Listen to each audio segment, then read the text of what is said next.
नमस्कार मित्रांनो, तर आता आपण आहे कर्जतमध्ये आणि कर्जत स्टेशनपासून फक्त 4 किलोमीटरवर कर्जत मुरबाड हायवेला लागून इथे आपल्याकडे एक 10 गुंठ्याचा प्लॉट आलेला मित्रांनो विक्रीसाठी। 8 लाख रुपये गुंठ्यानी आहे, निगोशिएट होईल। हायवे टच प्लॉट आहे आणि फक्त 4 किलोमीटरवर आहे कर्जतपासून, कर्जत स्टेशनपासून। बघू शकता हायवे, भरपूर गाड्या वगैरे तुम्हाला जाताना दिसतील। ओके, आणि हायवे टच असा प्लॉट आहे। लाईट वगैरे सगळं जागेवर आहे मित्रांनो प्लॉटच्या। तर आपण प्लॉट बघूया, खूप छान असा प्लॉट आहे 10 गुंठ्याचा।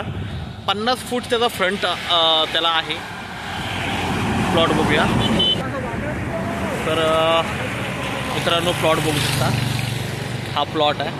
50 ते 60 फुटाचा फ्रंटेज आहे याला आणि एकदम हायवे टच प्लॉट आहे 10 गुंठ्याचा। 8 लाख रुपये गुंठ्याने अवेलेबल आहे, निगोशिएट होईल त्याच्यामध्ये मित्रांनो। बघू शकता हायवे, गाड्या इथं जात आहेत आणि हायवे टच हा प्लॉट आहे आपल्याकडे। कमर्शियल एकदम बेस्ट आहे, क्लिअर टायटल आहे, रिसेलचा प्लॉट आहे मित्रांनो, क्लिअर टायटल आहे। तर आपण नक्कीच संपर्क साधावा। धन्यवाद।